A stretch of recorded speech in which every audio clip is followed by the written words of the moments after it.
طب يا جماعة اللي بيحصل كده إن مارفل ستوديوز نزلت الإعلان الرسمي لإعادة عرض فيلم افنجرز اند جيم بعنوان افنجرز اند جيم انكور، وبعد الإعلان ده بدأت تظهر لينا شوية تفاصيل مهمة جدا عن إزاي الفيلم ده يرتبط بأحداث دومزداي.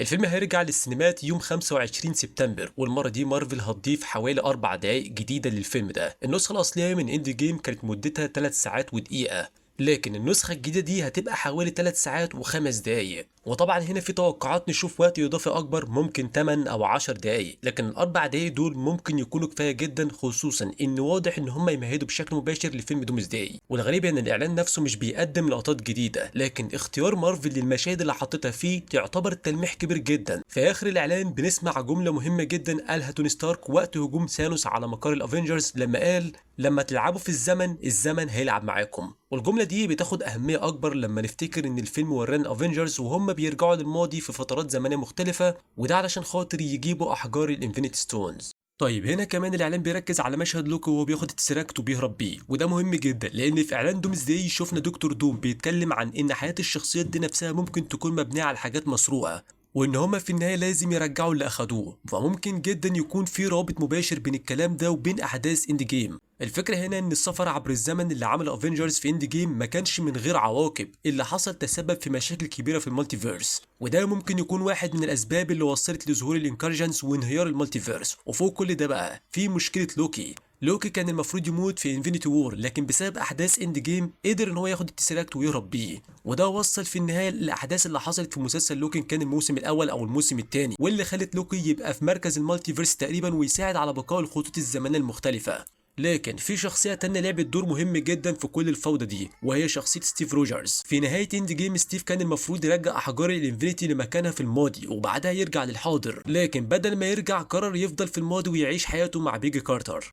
وده بقى بيخلق خط زمن جديد، خصوصا ان عرفنا بعد كده ان ستيف وبيجي كان عندهم طفل، يعني ستيف نفسه خالف الخطه الاصليه وقرر يعيش حياه كامله في خط زمني كان المفروض ما يتدخلش فيه. وده ممكن يكون سبب رئيسي من اسباب الانكارجنس اللي بتحصل في المالتيفيرس. والموضوع بقى اعقد من كده كمان، لان ستيف وعيلته في النهايه وصلوا للعالم بتاع الفانتاستيك فور، والشخص اللي ساعد في ده هو لوكي. لو نفتكر نهايه اند جيم هنلاقي ستيف وبيجي وهم بيرقصوا جوه البيت. المفاجاه ان نفس البيت ده ظهر في الاعلان بتاع دومزداي الخاص بستيف روجرز، وظهر كمان في الاعلان الرئيسي للفيلم، وفي كمان لوكي واقف جواه بالملابس بتاعت التي في اي، وده معناه ان البيت ده مرتبط بشكل مباشر بالقصه الجديده. والفكره ان لوكي اثناء احداث مسلسل لوكي كان عارف ان خط ستيف روجرز الزمن الجديد مش امن، وان التي في اي ممكن تتدخل وتمسحه.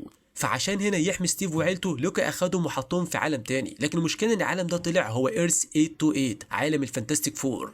ولوكي كان فاكر انه كده بينقذ ستيف روجرز وعيلته، لكنه من غير ما يقصد تسبب في مشكله اكبر بكتير. وده بيخلينا نفهم ان احداث اند جيم نفسها ممكن تكون واحده من اهم الاسباب اللي وصلت لكل الفوضى اللي هنشوفها بعد كده في افنجرز دومزداي. ستيف روجرز هنا هنشوفه مع ابنه اللي كبر شويه وهم قاعدين بيتفرجوا على التلفزيون، والغريب ان اللي بيتفرجوا عليه هو كرتون الفانتاستيك فور. وبما ان دكتور دوم اصله من عالم 828، ففي وقت معين كده هيكتشف ان في حاجه غلط بتحصل في العالم ده. وبعدها بقى دكتور دوم هيروح للفانتاستيك فور وهيطلب مساعده مستر فانتاستيك، ومع بعض هيحاولوا يعرفوا مكان ستيف روجرز وعيلته، وهيتتبعوهم بعد كده جوه العالم بتاعهم. والتقارير بتقول ان عيله دكتور دوم ماتت بسبب انكارجنز، واللي ستيف روجرز كان ليه دور اساسي فيها. وده بيفسر كلام سو ستورم في الاعلان بتاع دومزداي لما قالت ان دكتور دوم خسر كل حاجه، وان اللي حصل دمره نفسيا تماما. وعشان كده هدف دكتور دوم دلوقتي هو ان يرجع عيلته تاني ويعمل ليهم عالم مثالي يعيشوا فيه. في البدايه دكتور دوم ممكن يتعامل مع ستيف روجرز بشكل ودي ويحاول يفهم ازاي وليه ستيف وصل للعالم ده، لكن في نفس الوقت هنا دكتور دوم هيحاول يخلص على كل الناس اللي عاشت حياه مش بتاعتها اللي كان بيتكلم عنها في الاعلان، يعني الشخصيات اللي وجودها اصلا ما كانش المفروض يحصل بسبب التلاعب بالزمن والمالتيفيرس. وبكده بقى دكتور دوم هيحاول يصلح الاخطاء اللي حصلت بسبب احداث اند جيم، وهيبدا رحلته مع الفانتاستيك فور وستيف روجرز على السفينه بتاعتهم الفضائيه. ولو فاكرين كمان مشهد ما بعد النهايه هنا في الفيلم بتاع السندر بولز، شفنا السفينه بتاعت الفانتاستيك فور الفضائيه، والسفينه دي مش هيكون موجود فيها الفانتاستيك فور بس، لكن هيكون معاهم كمان دكتور فيكتور دوم وكمان ستيف روجرز. احنا اصلا شفنا ستيف جوه السفينه في احد المشاهد وقت ما كان بيقابل ثور، لكن المفاجاه ان دكتور دوم هيكون موجود معاهم هو كمان.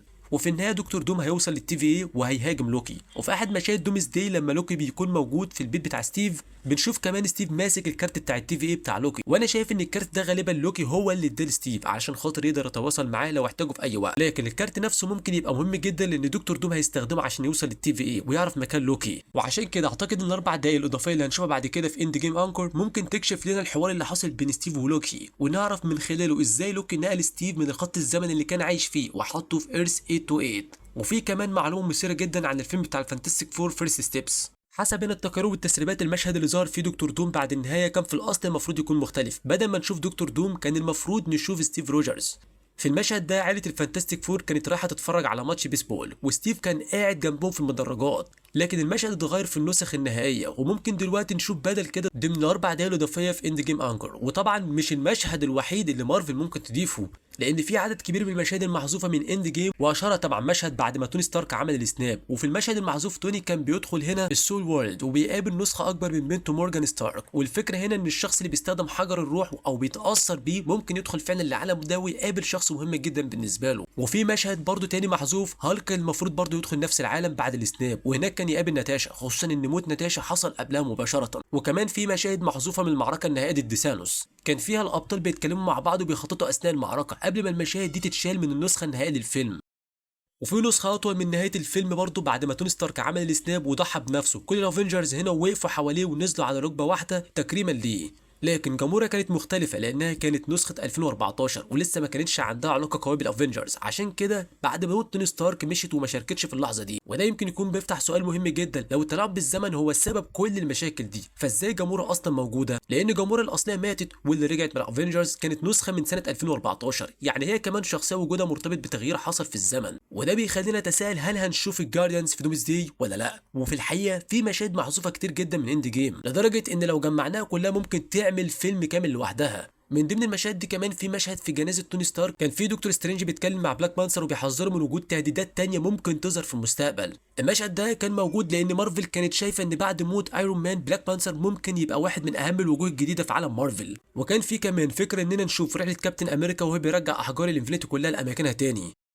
وكان المفروض اثناء رجوع الحجر الروح على كوكب فورمير يقابل ريد سكواد مره تانية، وانا عارف ان ناس كتير مستنيه تشوف رحله ستيف روجرز وهو بيرجع الاحجار، لكن بصراحه الاربع دقايق الاضافيه في اند جيم انكور مش كفايه خالص عشان خاطر نحكي الرحله دي لوحدها ممكن تعمل مسلسل كامل، فصعب جدا مارفل تحشرها كلها في الاربع دقايق دي بس. وعشان كده انا شايف اننا مش هنشوف رحله ستيف الكامله وهو بيرجع الاحجار في اند جيم انكر. وفي معلومه تانية مثيره جدا للاهتمام، كيفن فاجي كان في الاصل عاوز يقتل كل اعضاء الافنجرز السته في نهايه اند جيم، لكن الاخوه روسو مخرجي الفيلم رفضوا الفكره وقالوا ليه ان قتل السته هيكون قاسي جدا على الجمهور وان الناس ممكن ما تقدرش تتعامل مع نهايه الفيلم بالشكل ده، وعشان كده الفكره اتمسحت. وطبعا مش متوقع خالص انها تظهر دلوقتي في اند جيم انكر. لكن في حاجه تانية برضه لفتت الانتباه وهي البوسترات الجديده اللي مارفل نزلتها للفيلم. مارفل اصدرت كذا بوستر وكل واحد فيهم فيه فكره مختلفه. في البوستر الاول الشخصيه الوحيده الموجوده هي توني ستارك، وفي البوستر الثاني بنشوف اعضاء الافنجرز الاصليين وثانوس موجود في المنتصف. اما البوستر الثالث فبيضم تقريبا كل الابطال اللي شاركوا في المعركه النهائيه ضد ثانوس. لكن في تفصيله مشتركه ومهمه جدا في البوسترات الثلاثه. في كل بوستر بنشوف توني وهو لابس الانفينيتي جانتلت وعليه احجار الانفينيتي السته، لكن الغريب ان التايم ستون مش ظاهر.